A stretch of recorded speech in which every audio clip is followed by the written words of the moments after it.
નમસ્કાર દર્શક મિત્રો, હોટ ટોપિકમાં આપ સૌનું સ્વાગત છે. આપની સાથે હું છું શિવમ. દર્શક મિત્રો, હોટ ટોપિકમાં આજે આપણે વાત કરીશું શિક્ષણની. અવારનવાર આપણે ચર્ચા કરતા હોઈએ છીએ ગુજરાતમાં શિક્ષણની, અને ખાસ કરીને જે પ્રકારે શિક્ષકની ચર્ચા કરતા હોય કે કેટલા શિક્ષકો છે. આ સિવાય આપણે વાત કરીએ તો જે શાળાઓ છે તેની ગુણવત્તા કેવી છે. શાળાઓ જે જર્જરિત અવસ્થામાં જોવા મળતી હોય છે. અત્યારે વાયદાઓ ઘણા બધા કરવામાં આવતા હોય છે, પરંતુ તે મુજબનું કામ જોવા નથી મળતું. અને આજે પણ વાત કરવાની છે શિક્ષણની, ખાસ કરીને શિક્ષકોની વાત કરવાની છે. અવારનવાર આપણે આંકડાઓ જોયા હશે કે આટલી શાળાઓ છે તેમાં માત્ર એક જ શિક્ષક છે અને તેમાંથી કામ ચલાવાઈ રહ્યું છે. ત્યારે આજે પણ એવા જ આંકડા કેન્દ્રીય શિક્ષણ મંત્રાલય તરફથી સામે આવ્યા છે 2023-24નો આ રિપોર્ટ, અને તેમાં જે વિગતો સામે આવી છે, ખાસ કરીને અત્યારે આપણે વાત કરીએ તો 25:1નો રેશિયો છે, એટલે કે 25 વિદ્યાર્થીઓએ એક શિક્ષક હોવો જોઈએ. ત્યારે અત્યારે આપણે વાત કરીએ ગુજરાતની તો 29 વિદ્યાર્થીઓએ એક શિક્ષક હોય તેવો ઘાટ અત્યારે સર્જાયેલો છે, અને ત્રીજા નંબરે ગુજરાત આમાં જોવા મળી રહ્યું છે. આ સિવાય સમગ્ર દેશની વાત કરીએ તો 1.11 લાખ જેટલી, એટલે 1,11,000 જેટલી શાળાઓ છે કે જેમાં માત્ર એક જ શિક્ષક છે અને એક જ શિક્ષકથી કામ ચલાવાઈ રહ્યું છે. આ સિવાય ગુજરાતની વાત કરીએ તો ગુજરાતમાં એવી 2,462 શાળાઓ છે કે જ્યાં માત્ર એક જ શિક્ષક છે, અને ટોટલ વિદ્યાર્થીઓ આ 2,462 શાળાઓની વાત કરીએ તો 87,000 જેટલા વિદ્યાર્થીઓ છે, એટલે કે એક શિક્ષક સરેરાશ 35 વિદ્યાર્થીઓને ભણાવી રહ્યો છે. એક શિક્ષકના હેઠળ 35 વિદ્યાર્થીઓ તે આપણે કહી શકીએ છીએ. આ 2,462 શાળાઓની વાત છે. આ સિવાય 382 એવી શાળાઓ છે કે જ્યાં એક પણ વિદ્યાર્થી જ નથી, માત્ર જે શિક્ષકો જ છે અને એક પણ વિદ્યાર્થી ત્યાં નથી, પરંતુ શિક્ષકોની ઉપસ્થિતિ ત્યાં જોવા મળી છે.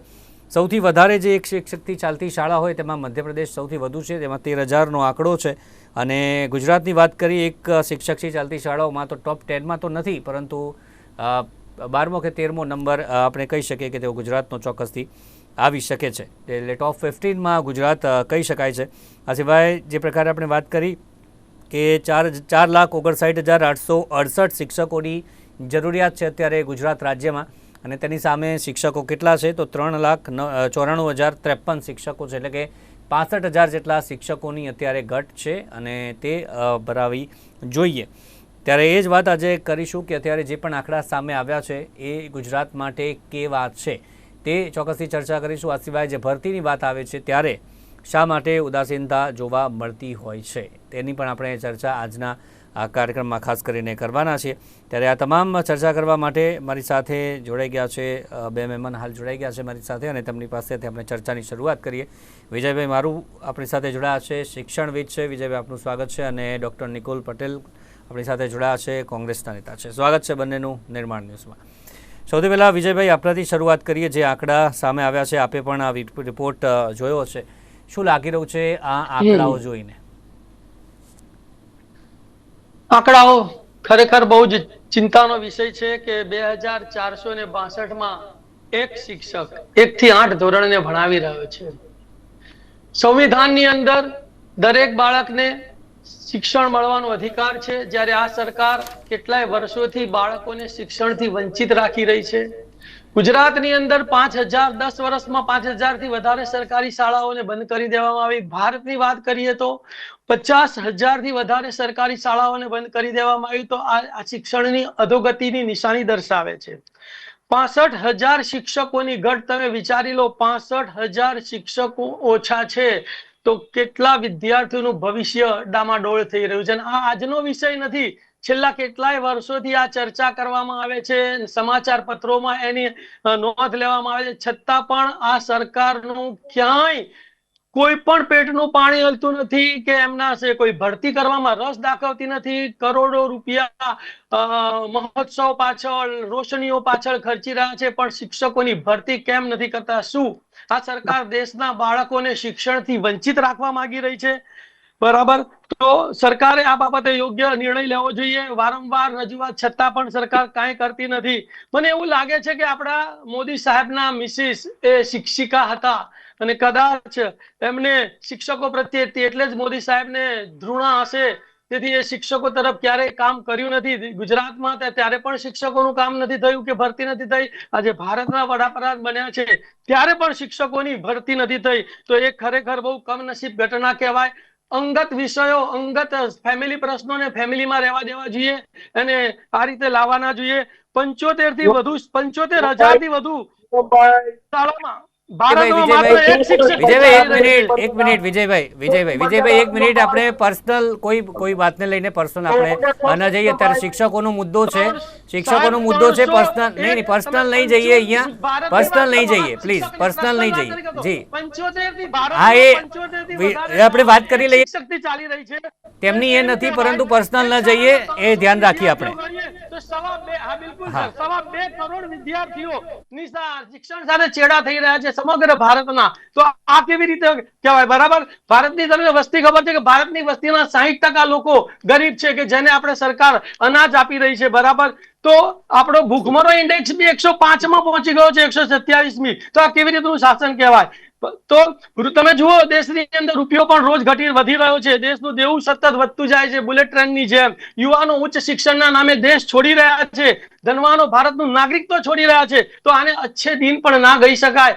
તો શિક્ષણની અંદર સરકાર શા માટે પગલા લેતા નથી? કરોડો અબજો રૂપિયાની ગ્રાન્ટ ફાળવવામાં આવે છે, છતાં પણ વારંવાર ટીવી ડિબેટો કરવામાં આવે, સમાચાર પત્રોમાં જાહેરાતો આવે, તો પણ ભરતી કરવામાં નથી આવતા. તો વગર શિક્ષકે તમે બાળકોને ભણાવીને તેમના ભવિષ્ય સાથે છેડા કરી રહ્યા છો. તો રાષ્ટ્રપતિએ પણ આ બાબતે ધ્યાનમાં લેવું જોઈએ અને યોગ્ય સરકાર સામે પગલા લઈને કાં તો રાષ્ટ્રપતિ શાસનનું લાગી દેવું જોઈએ. પણ વાત કરીશું, પરંતુ અહીંયા જે પણ મહેમાન ઉપસ્થિત છે એમના પણ અને પ્રધાનમંત્રી છે તેમની પણ ગરિમા આપણે જાળવીએ અને કોઈ પણ પર્સનલ અટેક ન કરીએ તેનું ધ્યાન રાખીએ ખાસ કરીને. નિકુલભાઈ, જે વાત અત્યારે કરી છે, આપે પણ આંકડા જોયા છે શિક્ષકોને લગતા, અગાઉ પણ આપણે ઘણી બધી ચર્ચા કરી છે અને ફરી એક વખત એ જ ચર્ચા, આ તો કેન્દ્રીય શિક્ષણ મંત્રાલય દ્વારા આંકડા જે પ્રસારિત કરવામાં આવે છે તેમનો જ રિપોર્ટ છે. 65,000 જેટલા વિદ્યાર્થીઓની ઘટ અને 2,000 કરતાં વધુ શાળાઓ, 2500 જેટલી કે જેમાં માત્ર એક જ શિક્ષક છે. 35નો રેશિયો આપણે ગણી શકીએ, 30 થી 35નો. ગુજરાત મોડેલના વિચાર સાથે સમગ્ર દેશની અંદર તત્કાલીન મુખ્યમંત્રી ને હાલના વડાપ્રધાન લોકોને દેશની અંદર શાસન વ્યવસ્થામાં એમના પર વિશ્વાસ સંપાદન કર્યો. એટલે કે છેલ્લા 10 વર્ષથી ડબલ એન્જિનની ગુજરાતમાં સરકાર હોવા છતાં પણ શિક્ષણની જે દશા છે ખૂબ જ ચિંતાજનક એટલે છે કારણ કે આ ડેટા નવો નથી. મને ચોક્કસ યાદ છે કે નવી શિક્ષણ નીતિ 2020નો જે 60 પાનાનો ડોક્યુમેન્ટ આવ્યો હતો એની અંદર બી આ જ આંકડાઓ હતા અને એ આંકડાઓમાં વધારો થયો છે એવું સ્પષ્ટ આજના રિપોર્ટ પરથી દેખાય છે. જો એ આંકડા વધ્યા છે એટલે કે છેલ્લા 4 વર્ષમાં કોઈ પણ જાતના સરકાર દ્વારા તકેદારીના ભાગરૂપે કોઈ પણ પગલા લેવાયા નથી એ વસ્તુ સ્પષ્ટ પ્રસ્થાપિત થાય છે આજના જે આંકડાઓ આવ્યા છે એના પરથી. જો ભારતીય જનતા પાર્ટીની સરકાર મૃદુ અને મક્કમ અને શિક્ષણ માટે જો ચિંતિત અને જે રીતના સંવેદનશીલતાની વાત કરે છે કે અમે હંમેશા લોકો માટે અને છેવાડાના માનવીનો વિચાર કરીએ છીએ, તો એ કશે ને કશે તમે જોઈ શકો છો કે આંકડાઓથી એવું ફલિત થાય છે કે એમને જરા બી એ વિશે ચિંતા નથી કે એમની સંવેદનશીલતા એ વિષય પર નથી. છાસવારે આપણે શિક્ષણની અંદર થતા છબરડાઓ અને શિક્ષણની અંદર અવ્યવસ્થા હંમેશા આંખે ઉડીને વળગે છે અને પ્રેસ મીડિયાના માધ્યમથી અને ચેનલોના ડિબેટના માધ્યમથી એ આંકડાઓ ઉજાગર થાય છે. તેમ છતાં બી આંખો ખુલતી નથી. શિક્ષણ એક પ્રાઇવેટ વ્યવસ્થા તરફ આગળ વધી રહ્યું છે અને આત્મનિર્ભર બનાવવાની જે સરકારની હોડ છે શિક્ષણની અંદર એ આંકડાઓ પરથી ફલિત થાય છે કે ગુણવત્તાસભર શિક્ષણની વાત હંમેશા એક સ્વપ્ન, દીવા સ્વપ્ન અને ઝાંઝવાના જળ જેવું બની ગયું હોય એવું અમને લાગી રહ્યું છે. હું એટલું જ કહેવા માંગીશ કે કોંગ્રેસના ટાઈમમાં સ્ટુડન્ટ ટીચર રેશિયો તમે જુઓ તો એ કંઈક ઓછો હતો અને હવે તમે જુઓ તો એને જે વધારવાનો જે પ્રયત્ન કરવામાં આવે છે એના ભાગરૂપે બી જે જરૂરી શિક્ષકોની સંખ્યા છે એમાં બી ઘટાડો થઈ ગયો છે. જો સ્ટુડન્ટ ટીચર રેશિયો જૂના પ્રમાણે જો પાછા મેન્ટેન કરવામાં આવે તો આ આંકડો હજી બી વધી શકે છે અને એના માટે મહેકમ જે ભરવાની જે સરકાર એવું કહે છે કે અમે કરી રહ્યા છે, કન્ટિન્યુઅસ પદ્ધતિ છે, અમે રિક્રુટમેન્ટ કરીશું, પણ ક્યારે કરશે, કેવી રીતના કરશે, શું કરશે?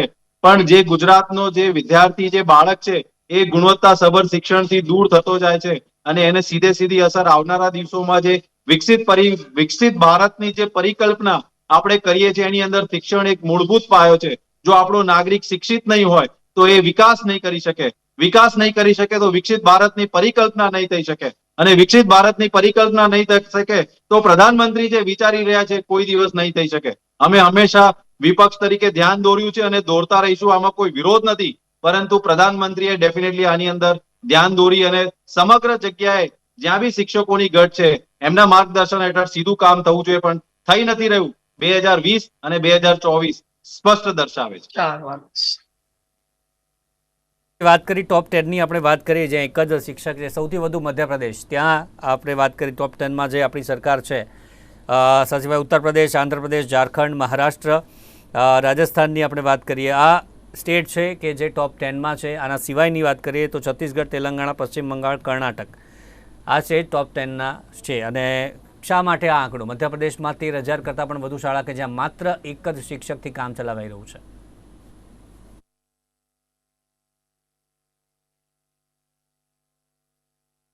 આખો જે આપણો મુદ્દો છે દિવ્યભાસ્કર, એને એનાલિસિસ કરવાનો જરૂર છે. મારા પરમ મિત્ર નિકુલભાઈ એજ્યુકેશનની અંદર છે અને એજ્યુકેશનની અંદર એ હોવા છતાં એમને પણ યુડાયસની માહિતી હશે અને ઘણી વાર આપણે ચર્ચા પણ કરેલી છે. આ યુડાયસની માહિતીની અંદર શિવમ એવું ચોક્કસ કહીશ હું કે ખાનગી, ગ્રાન્ટિંગ એડ અને ગવર્મેન્ટ ત્રણેય પ્રાઇવેટ, ગ્રાન્ટિંગ એડ અને ગવર્મેન્ટ ત્રણેય શાળાઓનો અપલોડ કરવામાં આવતો ડેટા. હવે એની અંદર આખું યુડાયસ શું છે એ વિશે પણ સમજવું જરૂરી છે. Unified district information system for education, government of India.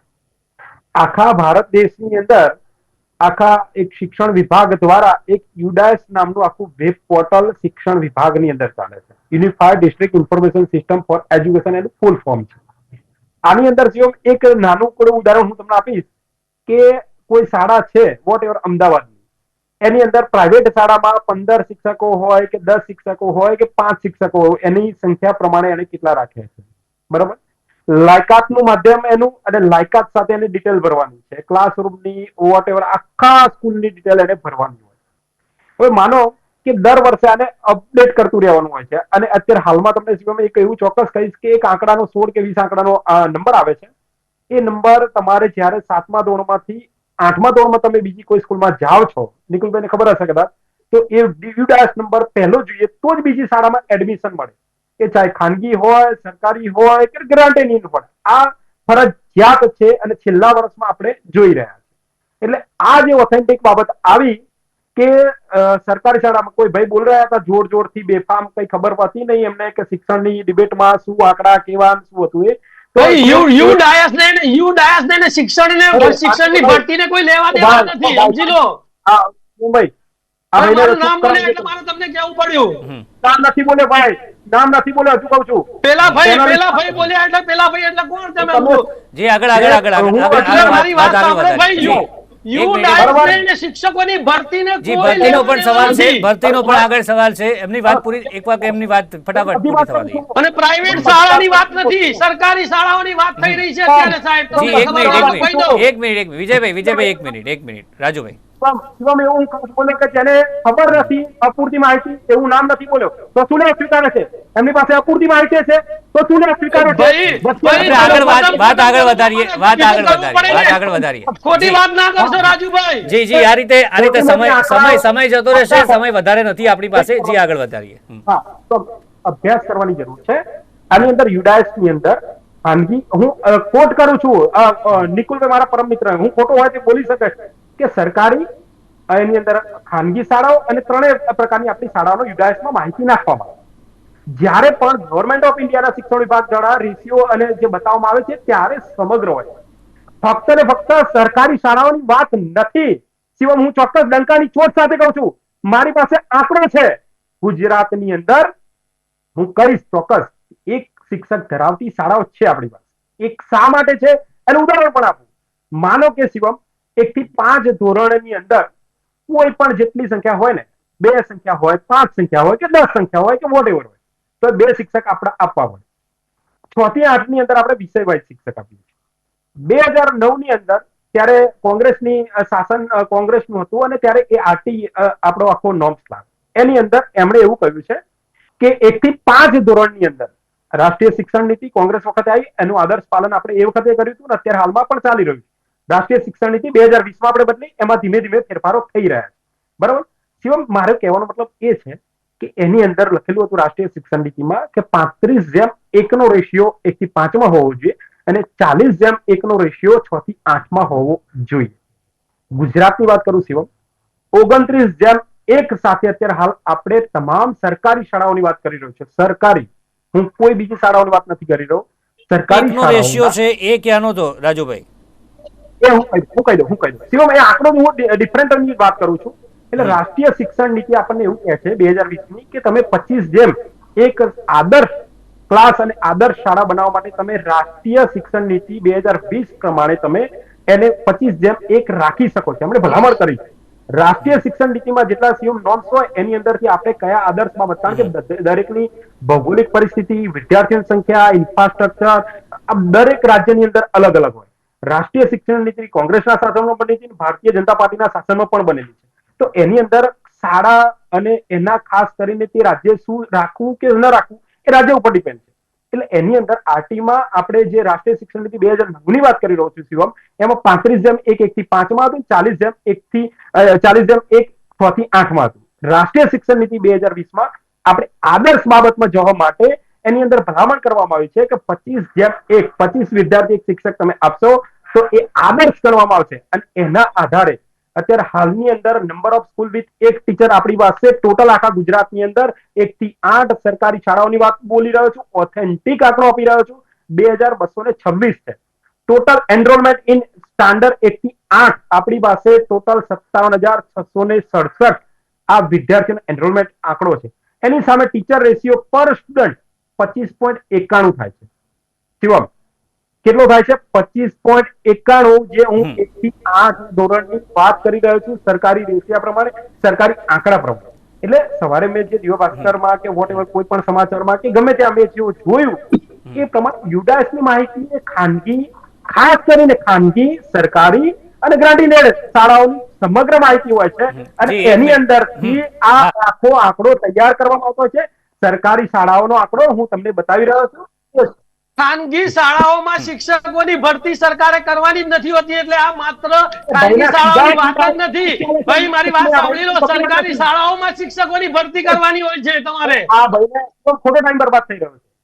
ખોટો ટાઈમ નહીં, તમે એમની વાત એક વખત પતી જવા દે. એમની વાત આખી પતી જવા દે. વસ્તુ ખોટું છે.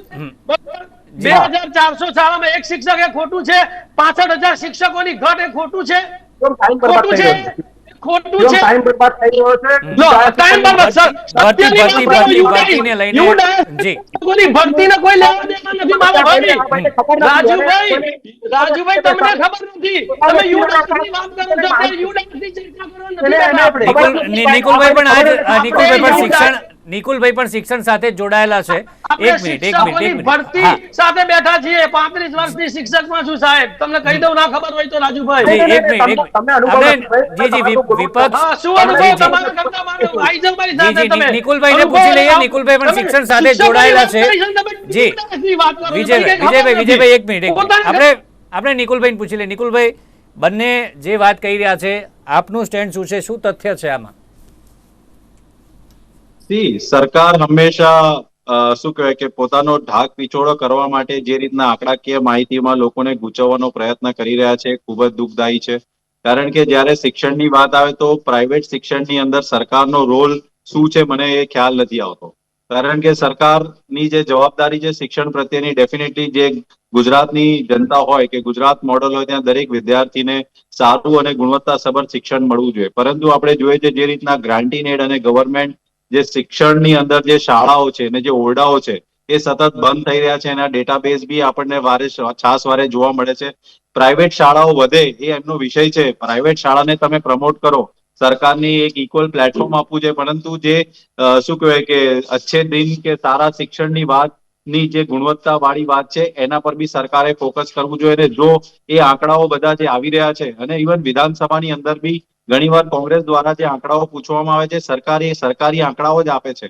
તો પ્રાઇવેટ અને ગવર્મેન્ટના એજ્યુકેશનનું અહીંયા કોઈ કમ્પેરિઝન નથી. હાલ જે આપણે વાત કરી રહ્યા છે ડેફિનેટલી સરકારી શિક્ષણની વાત કરી રહ્યા છે અને સરકારે એના પર જ ચિંતિત થઈને વાત કરવું જોઈએ. જો સરકાર એવું વિચારતી હોય કે પ્રાઇવેટ વાળા ભણાવી રહ્યા છે અને અમારી કોઈ જવાબદારી નથી અને બધી જે વસ્તુ તે ભેગી છે, તો હું અહીંયાથી સ્પષ્ટ કહેવા માંગીશ કે આ ગુજરાત મોડેલ અમારે નથી જોઈતું, આવા અચ્છેદીન અમારે નથી જોઈતું કે જ્યાં શિક્ષણમાં બી હવે વિદ્યાર્થીઓએ આત્મનિર્ભર અને વાલીઓએ ગુજરાતની અંદર આત્મનિર્ભર બનવું પડે. કાં તો સ્પષ્ટ સરકાર એવું કહી દે કે હવે અમે ભરતી કરીશું નહીં, ગ્રાન્ટ ઇન એડ ની અંદર અમે ફંડ આપીશું નહીં, એવું કહી દે એકવાર, એટલે પછી આ બધી ચર્ચાનો વિષય જ ના રહે. જી રાજુભાઈ, શિક્ષકોની ઘટની આપણે વાત કરીએ, એ તો જવાબ આપો. શિક્ષકોની ઘટની વાત કરીએ, જે ખાસ સરકારી શાળાઓમાં વાત કરીએ, આપને લાગે છે સરકારી શાળાઓમાં પૂરતી વ્યવસ્થા છે શિક્ષકોની, આ સિવાય ઓરડાઓની, વિદ્યાર્થીઓને જે મળવું જોઈએ શિક્ષણ તે મળે છે અત્યારે? શિવમ, કહેતા આનંદ થાય કે દિવસે દિવસે ખાનગીમાંથી સરકારી શાળાઓમાં સંખ્યા વધી રહી છે અને મહાનગરપાલિકાઓમાં લાઈનો લાગી રહી છે. અને જે આજનું તમે પેલો રિપોર્ટ પેલા બોલતા હતા એટલે એમને કોટ નથી કરતો, મહેરબાની કરીને સાંભળજો, આપની મર્યાદા હું જાણું છું. 53,626 શાળાઓ છે, એમાંથી તમારી પાસે ખાલી ડિબેટ પછી અભ્યાસ કરી લેજો સરકારી કેટલી અને ગ્રાન્ટી એડ કેટલી એ જોઈ લેજો. કારણ કે શિવમ, આપણી પાસે 32,000 સમથિંગ સરકારી શાળાઓ છે અને આની અંદર રિપોર્ટમાં એવું બતાવ્યું છે કે 53,626 એટલે હું શરૂઆતમાં બોલ્યો કે સમગ્ર આખા ગુજરાતની તમામ શાળાઓને ગણવામાં આવે છે ત્રણેય પ્રકાર. બીજી વસ્તુ કે 4 લાખ, એની અંદર એવું બતાવ્યું છે 4,59,000 શિક્ષકો હોવા જોઈએ અને 3,94,000 છે. શિવમ, આ એક આખો 60 કહી શકાય કે 65,000 ઘટ ત્યારે શિક્ષકોની હોય તો શિક્ષણની અંદર આખી જે શિક્ષણની વ્યવસ્થામાં શું અસર થાય એ આપ બુદ્ધિશાળી વ્યક્તિ છો, બધા જાણી શકો છો. એટલે આ રિપોર્ટ છે યુડાસનો છે, એમાં હું નથી કહેતો એવું કે એમાં કોઈ ત્રુટિ, કોઈ આ જે રિપોર્ટ પૂરવાનો હોય ને શિવમ, એની અંદર ઓનલાઈન ડેટા હોય છે અને ઓનલાઈન ડેટાની અંદર કોઈ શાળાએ બેદરકારી બતાવી હોય, ન પૂરે હોય અને એના આંકડા પ્રસિદ્ધ થતા હોય ને એના ઉપરથી જોવામાં આવ્યું. હકીકતનો 25 પોઈન્ટ જે મેં કહ્યું તમને અત્યારે હાલમાં 25 જેમ સાથેનો આપણો આંકડો છે અને એ રેશિયા પ્રમાણે ગુજરાતમાં ચાલે છે. શિક્ષકોની ઘટ તો છે, એ તો છે જ. હું માનું કે ઘણા લાંબો સમય છે શિક્ષકોની ભરતીની વાત આવે છે ત્યારે યુવાઓને આંદોલન પણ કરવા પડે છે. હમણાં જે ભરતી થઈ એ પણ થોડી થઈ, તેમાં પણ વધારેની માંગ કરી રહ્યા છે. હજી પણ એક ભરતી પેન્ડિંગ છે. ક્યારે ભરતી થશે? ભરતીની માંગ સતત થઈ રહી છે શિક્ષકોની. અવારનવાર રાજ્ય સરકારનો શિક્ષણ વિભાગ નાણાં મંત્રાલય સાથે પરામર્શ કરી અને માનનીય મુખ્યમંત્રી શ્રીના નેતૃત્વમાં દરેક વિભાગની આખું કેલેન્ડર બનતું હોય અને દરેક વિભાગની અંદર આ ભરતી અવારનવાર દર વર્ષે થતી હોય છે. આ વખતે આપણે 13,600 ટૂંક સમયમાં આપણે ભરવા જઈ રહ્યા છે. આગામી સમયમાં એ લોકોને એપોઇન્ટ થઈ જાય અને એની જિલ્લા ફેરબદલીના કેમ્પ હોય, નિવૃત્તિ હોય, રાજીનામું હોય, કોઈ વિદેશના ગમન હોય, તો આ બધી બાબતોને ધ્યાનમાં રાખી સવાલ એ પણ 382 એવી શાળાઓ કે જ્યાં એક પણ વિદ્યાર્થી નથી છતાં પણ ત્યાં શિક્ષકો છે 300 જેટલા. ના, એવો કોઈ ડેટા નથી કે જ્યાં શિક્ષકો એવો ડેટા એ રિપોર્ટમાં જ છે, આ રિપોર્ટમાં જ છે. એને શિવમ, હું એ જ કોટ કરું છું કે આ યુડાસ નો રિપોર્ટ છે અને કોમ્પ્યુટરાઇઝ છે કે જેની અંદર શિક્ષકોની માહિતી નાખી હોય, વિદ્યાર્થી ન નાખી હોય, વિદ્યાર્થીમાં 0 બતાવે અને શિક્ષકો બતાવે, તો એનો મતલબ એવો થયો કે શિક્ષકો છે વિદ્યાર્થી. તમે પણ સમજી શકો છો કે કોઈ જગ્યાએ એવી હોય કોઈ શાળા, અને ગુજરાતની જનતા, સાહેબ ગુજરાતની જનતા છે આ, અને ગુજરાતની જનતા એ ગામની અંદર શાળા હોય, શિક્ષકો હોય તો વિદ્યાર્થી ના હોય, આવું બની શકે ક્યારે? એટલે શિવમ, એ યુડાસ નો રિપોર્ટ હું એ જ કહેવા માંગુ છું. હા, એ જ કહેવા માંગુ છું. વાત પૂરી કરી દઉં સાહેબ, મારે રાજુભાઈ ને કહેવું છે કે અહીંયા આપણે મિત્રતા કરવા માટે ભેગા નથી થયા, અહીંયા આપણે શિક્ષણની સત્ય ચર્ચા કરવા માટે ભેગા થયા છીએ. રાજુભાઈ કહે છે કે શાળાઓની માયાજાળ અત્યારે છે, એડમિશનોમાં લાઈનો લાગે છે. કઈ શાળામાં એક લાઈન તો બતાવો, સરકારી શાળામાં એડમિશનની ગુજરાતમાં એક લાઈન તો બતાવો. ખાલી વાતો ના કરશો સાહેબ. જી, આ જે રિપોર્ટ બધા આંકડા આયા, બધા આંકડા ખોટા, છાપાઓમાં આંકડા હોય બધા ખોટા, તો તમે જેટલા સાચા. ટોટલ શાળાઓની કુલ સંખ્યા જે આમાં વાત કરવામાં આવી છે, જે આંકડાઓની અત્યારે આપણે ચર્ચા કરી રહ્યા છીએ, 32,700 જેટલી ગવર્મેન્ટ સ્કૂલ છે. આ સિવાય 13,641 જે સ્કૂલ છે તે પ્રાઇવેટ સ્કૂલ છે અને ગ્રાન્ટેડ એડ સ્કૂલ અલગ. આ આંકડાઓ છે કે જે આ રિપોર્ટમાં અત્યારે સામે આવ્યું છે. વિજયભાઈ, અંતિમ પ્રતિક્રિયા ટૂંકમાં ફટાફટ. આ જે આંકડાઓ આવ્યા છે આ તમામ છે, પ્રાઇવેટ છે, સરકારી અને ગ્રાન્ટેડ એડ ત્રણેયના આંકડાઓ છે અત્યારે. તો જે આંકડાઓ 53,000 શાળાઓના છે તેમાં અંતિમ પ્રતિક્રિયા આપની શું રહેશે? ફટાફટ. સાહેબ, મારે તો સરકારને એક જ વિનંતી છે કે ભાઈ જેટલા શિક્ષકોની ઘટ છે એ શિક્ષકો વગર બાળકો કેવી રીતે ભણી રહ્યા છે તમે સમજી શકો છો. તાત્કાલિક ધોરણે ભરતી કરો, અને જો તમારાથી ભરતી ના થઈ શકતી હોય તો તમે રાષ્ટ્રપતિને જણાવો, અને કાં તો તમે સત્તા છોડી દો. બરાબર, દેશનું શિક્ષણ ખાડે જઈ રહ્યું છે અને આ નિકુલભાઈ, અંતિમ રીતે શિક્ષણ પ્રતિક્રિયા. વ્યવસ્થા ના ચલાવી શકાય. અંતિમ પ્રતિક્રિયા જલ્દી. સરકારને હંમેશા વિપક્ષ દ્વારા પ્રયત્ન કરવામાં આવ્યો છે કે શિક્ષણ એક મહત્વનું પાસું છે. જો આપણે દેશના નાગરિકોને શું કહેવાય કે વ્યવસ્થિત રીતે આપણે આગળ વધવું હોય તો આત્મનિર્ભર બનાવવા એક એવી વસ્તુ છે, પ્રાઇવેટને પ્રોત્સાહન આપવું એક એવી વસ્તુ છે, એ સરકારે સમજવાનું છે. પ્રાઇવેટમાં કોઈ બી શાળામાં એક જ શિક્ષકો એવું માનવા તૈયાર નથી, કારણ કે એ લોકો પ્રોફેશનલી કામ કરતા હોય. જ્યાં બી આંકડાઓ આવી રહ્યા છે બધા સરકારી અને ગ્રાન્ટીનેટ શાળાઓના છે. તો તમારે સરકારે ચિંતિત થવું જોઈએ, ના કે એના એક્સક્યુઝ શોધી અને બહાના બનાવી અને એમાંથી છટકબારી શોધવી જોઈએ. રાજુભાઈ, ભરતી 65,000 જેટલા શિક્ષકોની ભરતી નવી શિક્ષણ નીતિ પ્રમાણે, અને તેમાં પણ ઘણા બધા બદલાવ છે અને તેમાં શિક્ષકોની પણ ખાસ જરૂર છે જ, અને ભરતી નથી થતી. ખાસ કરીને ગ્રામ્ય વિસ્તારોની વાત કરીએ ત્યાં પણ શિક્ષણની કથળેલી વ્યવસ્થા છે. ભરતી એ સતત ચાલતી પ્રક્રિયા છે. તેઓ અવારનવાર ભરતીને ચાલુ જ રહેશે, અને આવનારા દિવસોમાં જે ભરતીની અત્યારે હાલ ફોર્મ સબમિટ થઈ એ પણ થશે અને આવનારા દિવસોમાં થશે. હું મારા મિત્ર નિકુલભાઈને કોટ કરવા માંગુ જે આવનારા સમયમાં રેગ્યુલર ભરતી થાય તે પણ આશા રાખી રહ્યા છે. રાજુભાઈ, રેગ્યુલર ભરતી થાય તે મહત્વનું છે. સતત ચાલતી પ્રક્રિયામાં સતત ભરતીઓ પણ થવી જોઈએ, તે પણ મહત્વની બાબતો હોતી હોય છે. સવાલ તો એ જ કે જે અત્યારે ઉદ્ભવ્યા છે શિક્ષકોની ઘટને લઈને, અને તેની જ આપણે ચર્ચા કરી. અત્યારે જે રિપોર્ટની ચર્ચામાં જોડાયા વિજયભાઈ, રાજુભાઈ, નિકુલભાઈ, ત્રણેયનો આભાર અમારી સાથે જોડાયા તે બદલ. Thank you very much. તો દર્શક મિત્રો, હાલ હોટ ટોપિકમાં બસ આટલું જ. ફરી મળીશું નવા મુદ્દા સાથે. રજા આપશો. નમસ્કાર.